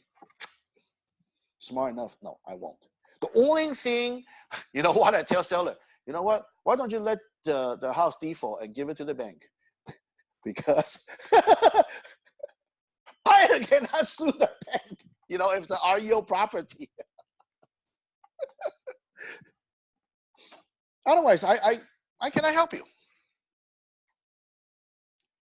Yeah, I just cannot help you. I just can help you, with the listing. I can't. Because see, I can foresee a lawsuit. Success of the signed this agreement should be binding upon the seller and seller's successor and assigned. So make sure it's a seller sign it or it's a signee. So maybe like a power of attorney or somebody, if they sign this agreement, make sure it's a seller. Seller is a seller. Be smart. Sometimes, seller may not be, whoever signed the listing agreement may not be a seller. Make sure you check the title before you sign a listing agreement. And I know it's really hard. Can I see your ID? You are the same as a title. Well, you should, but usually we don't do that. But I mean, we can kind of, use some question to kind of pre-qualify, see if they know because all the information, on the real list, on the title, You say, for example, oh, by the way, how much do you borrow? I didn't know. I just want to ask you, see if you know. Even, you know, it's all cash. I will say, hey, how much do you borrow, you know, for this property? Oh, no, I pay cash. Oh, okay, then it match. I know, okay, they should be the right person. Should be. Okay, at least I minimize. Okay, I know it kind of rude. I said, can I see your ID?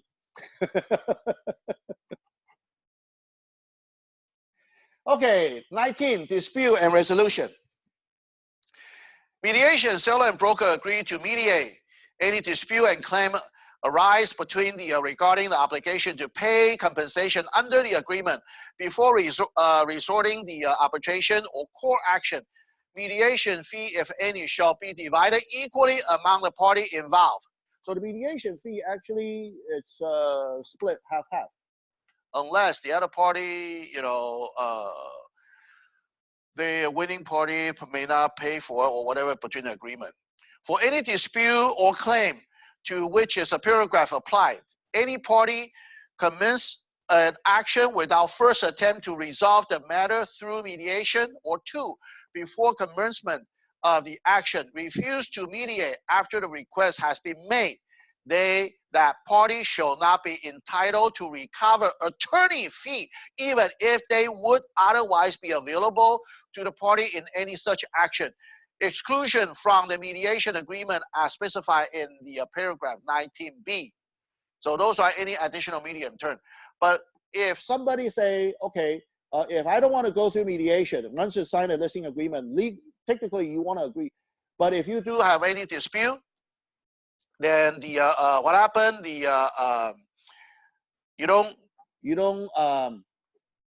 want to jump to the court for the lawsuit. You don't want to go through the mediation or the arbitration. Even you are the winning party, losing party doesn't have to pay for the winning party's attorney fee. So that means they cannot recover their attorney fee. So even you're the winning party, you have to pay your own attorney. Sometimes your settlement is less, way less than your attorney fee. It had that case before. Settlement is only 10,000, attorney fee is 100,000, because they didn't go through mediation. So the winning party have to pay the $100,000 attorney fee by themselves. Yeah, yeah, that's a saving for the losing party.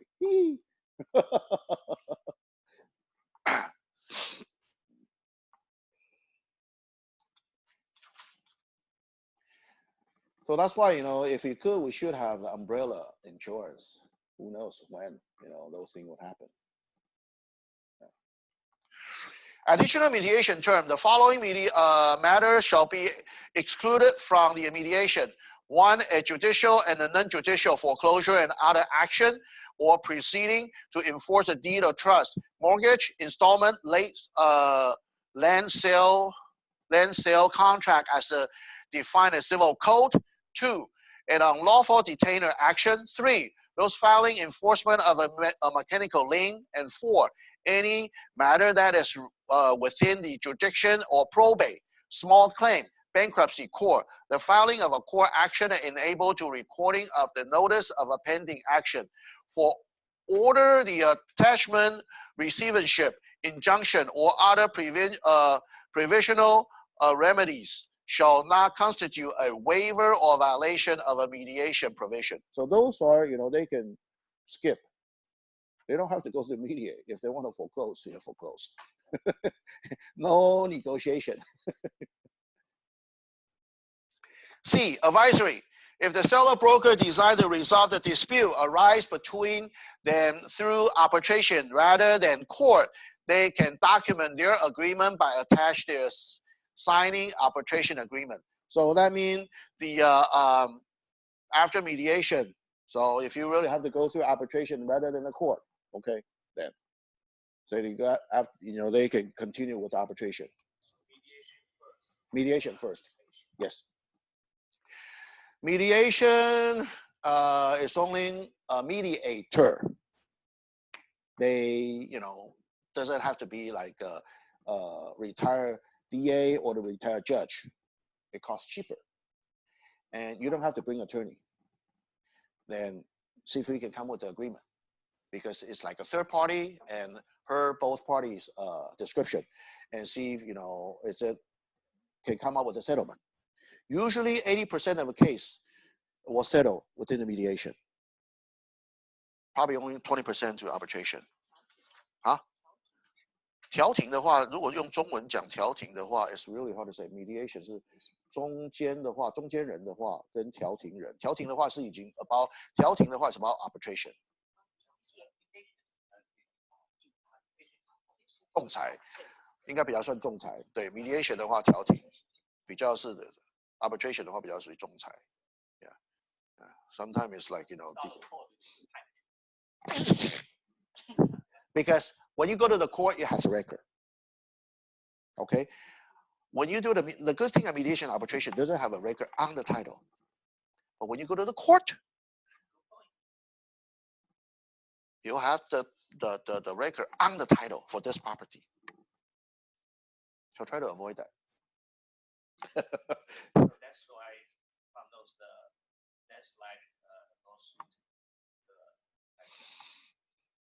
He said, I knew that property. I said, I know. I heard about it, so I refused. Oh, good thing. You're smart. Otherwise, I will cancel it anyway. Okay? That's the only case, I didn't feel comfortable with it. Yeah. Other than that, you just be cautious and be smart. When you take the listing, just, kind of investigate the property if it's possible. Sometimes, if you be smart, you can always call your insurance agent. Right? Give the property address. They can check the background for that property. Seller doesn't know, right? Call the insurance agent. Hey, help me out. Your own insurance agent. And help me out to check on this property. If any claim or any lawsuit or whatever it may be, or whatever the history. If they got burned down before, sometimes they got a fire burned down. If they got fire burned down, I would suggest you disclose it no matter how many years. Even 10 years ago. Even I know what we say the disclosure statement is like 5 years, without any insurance claim. That's fine. But especially like the fire got burned down or any earthquake damage, those are pretty big. Okay, repair. I'm the listing agent. I will disclose it anyway, no matter what. Okay. Just like marijuana, no matter how many years, you need to disclose it if you know. Okay.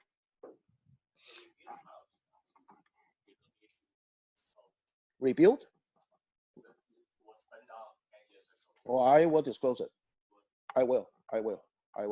It just I will protect myself, and I will show them all the insurance document to the buyer. So that means I already provide you.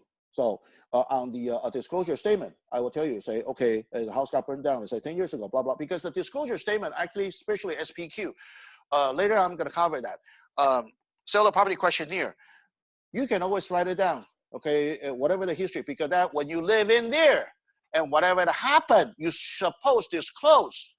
Because the more you disclose, you release more liability. Okay? Then if the buyer is so concerned, no hard feeling. You don't have to buy it. It's okay. If this house was built in like 1980 and it was burned down in 2000 and you built on 2000, you're listing which year? Still in 1988, if the foundation still is a 1988 foundation. Because the insurance company, they will not pay for the foundation. Even you rebuild it at 2000. Okay? Because even Roland High, guys, used to have the baby factory. They, they cook, they burn. You can see the style kind of different, before because it got burned down. A little bit different. You know what? If you're the buyer's agent, if you're smart enough, you know how we repackage the buyer. Boy, you got a newer house. Everything is newer. Even it's 1988, actually live in a year $2,000, year 2000 house, but you pay for 1988 price. Isn't it? Yeah. So did I lie to them? No. I tell them the truth.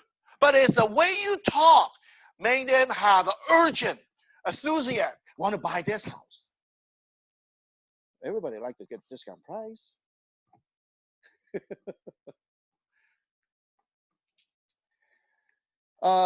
Advisory. If the seller is okay. I mean 20.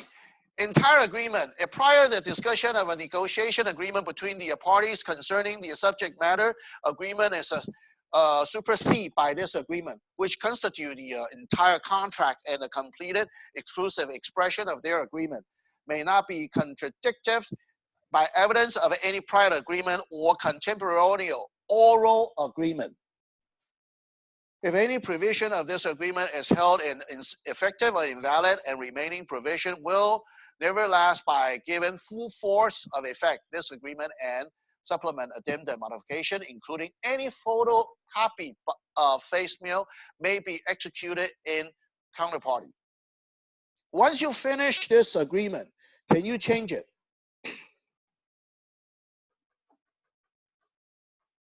I say, if you say, oh, I'd like to add a more term and condition, but that's after 2 or 3 weeks, even a month later of your listing. Can you change your listing agreement? Yes. No. Okay.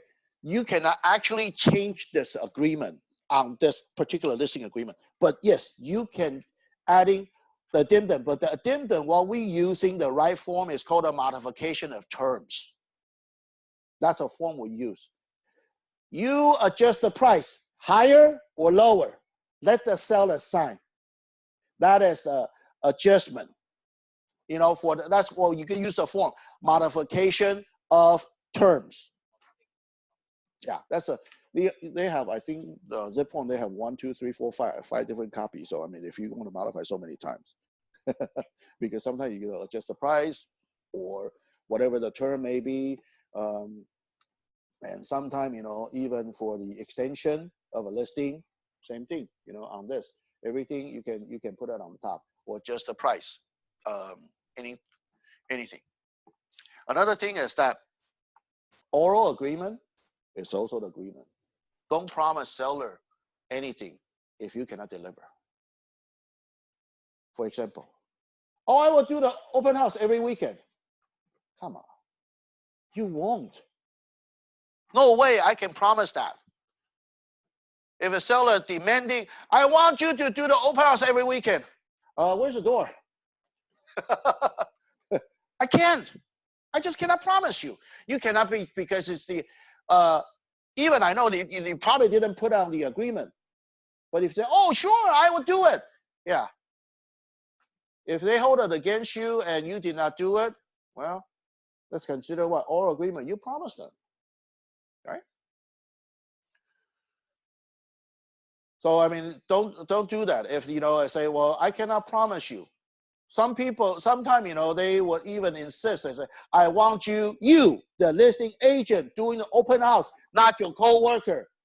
I cannot promise you that.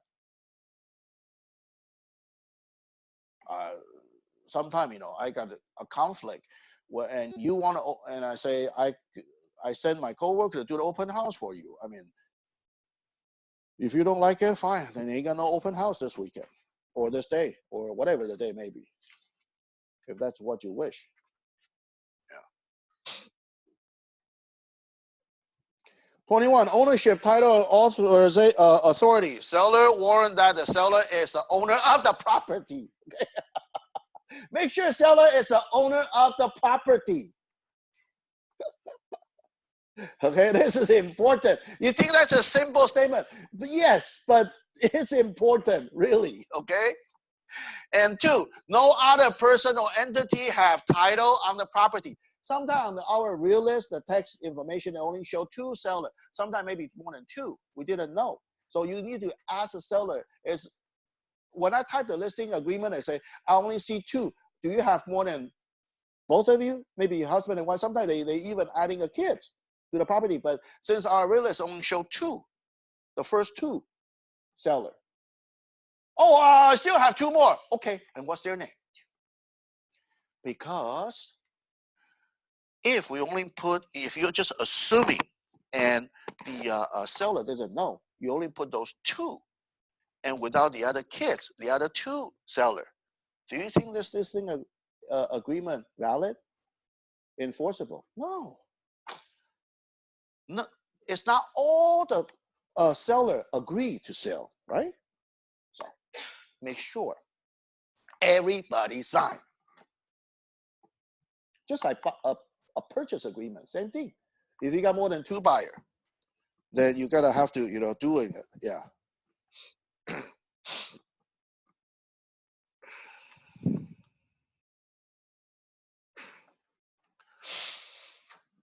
Okay. Seller has authority to both execute this agreement and sell the property, except to ownership, title, authority are as follow.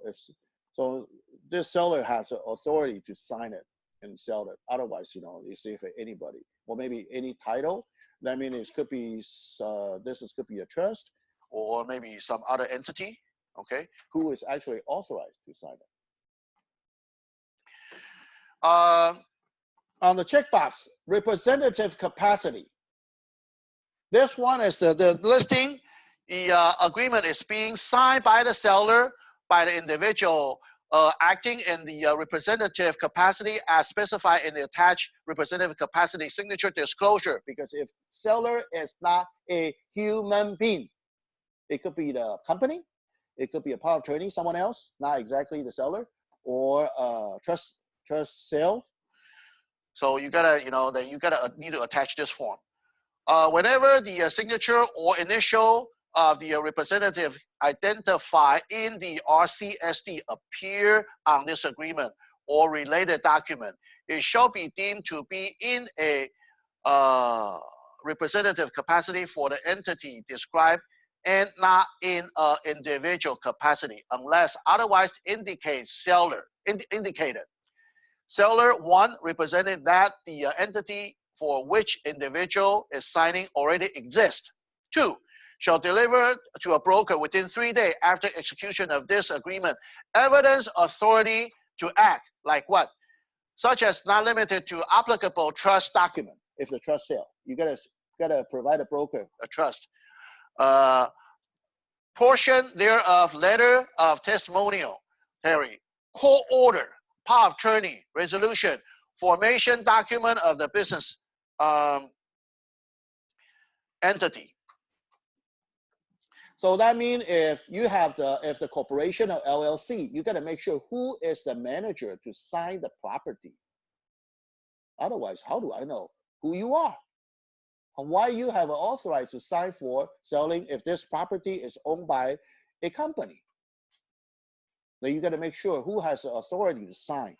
You got to be the member of a manager or something. You got to have to look at those property. Make sure the listing agreement, they are actually under the company name, but you can sign it on whoever the persons, but you need to attach this representative of capacity form, and that particular person need to sign it. Okay, and before he or she sign it, make sure the article, or make sure that he has a power of attorney. Okay. No power of attorney. If you really like to take the listing, I had that experience before. I say, okay, how soon you can provide me the power of attorney? Because if you don't provide me the power of attorney within certain day, I will cancel this listing agreement. Ooh. You, the listing agent, I will cancel. Because how do I know? Did you get authorized or not? Because you can cancel the listing, okay? Rather than when you enter into the escrow and you found out he or she is not a seller. Oh, damn it. Then you already enter the escrow. And the buyers, who they're gonna sue? Listing agent and listing broker. Because we did not check on the seller. Okay? So if you could, before signing a listing agreement, get the power of attorney. Unless you say, okay, fine, I'll keep the you like to sign the listing. Okay, you provide me the power of attorney. Okay, fine. But within 3 days, if you don't show me, I cancel. That's fair. You gotta let the seller know. And I won't do anything. I will not put on the MLS until you show me the power of attorney. I hold on a listing agreement, but you're gonna have to show me the power of attorney because you're signing a different person, from the seller. And that power of attorney has to be notarized, not just piece of paper. Okay. That power of attorney, it has to be notarized. You gotta have to see the notarized stamp and when they notarize it, and it has to be within a year because usually the power of attorney, they're only good for 1 year anyway. Okay, so if more than 1 year, you tell them, I'm sorry, you gotta have to renew it. Okay. And seller sign, make sure you get sellers all information, phone number, email, or if you have any more than 2 sellers, then you can also adding an additional signature addendum. Those are you can add on a different seller for additional signature on that. Okay, and the listing agent, you can sign it. If you got more than 2 agents as a team to listing, you put 2. Okay, 2 listing agent over there. This is something I want to tell you. What's this? 2 brokers with different company are co-listing the property. Co-listing broker information is on attached additional broker acknowledged of CAR ABA. So if I co-listing with some other company, okay, agent, then the co-listing agent have to put on the ABA form. I still put it right here because here's only got 1 company name here. Okay. Because it's not really, you can put 2 company, but you only got 1 address, 1 phone number, and 1 license number. You cannot put 2 company here. Okay, so you gotta adding if a 2 broker. If it's both agent, listing agent, they are under RE/MAX 2000, that's fine. But if somebody, co-op with me, just if you see that some of $1 million house, especially in Beverly Hills, how many brokerage they're listing? Sometimes you see 2 or 3. Or even more. Do you think that's an open listing? No, not really. It's not an open listing. It still is exclusive authorized listing, but they are co-listing. So that co-listing, that means the seller sign with the other people? No. Under that guy. Seller signing with this. For example, if 2 different companies, seller agree to list it, and they are partner, or they want to co-listing. Because that's why 2 brokers. For example, if I want to co-listing with the RE/MAX Elite agent, then I have to put it. Even under the same company, same ownership. Okay. So what? It's not RE/MAX 2000. That is the authorized will be the first one signing the listing. That guy. No. ABA. That's the other listing agent has to sign it too. Yeah. Yes. Yes. Yeah. So you need to print it out. So seller need to sign, and so do the other listing agent needs. The second one signed, the seller need to be agree. It should be agree, right? No. Both. No. Seller need to sign both though. Seller need to sign this listing agreement and ABA form. Yeah. Oh no. Yeah. It's a additional broker addendum. Yeah. So this is for the additional broker acknowledgement. So this is more like addendum for if you got 2 different brokers. Okay. Even we have RE/MAX Premier, RE/MAX Elite, and RE/MAX 2000. But if you co-op with the Arcadia agent, and that's a RE/MAX Premier, then we need ABA form. Even under the same ownership, but it's a different company name because we have a different license, brokerage license, company brokerage license. Okay, that's a difference. Okay. Oh, well, right on time. Okay, so we'll finish the listing agreement. Thursday, I'll come back with the seller advisory. Okay. Whoever haven't signed in yet, make sure you sign in before you're getting out. on a sign-in sheet. And thank you for coming.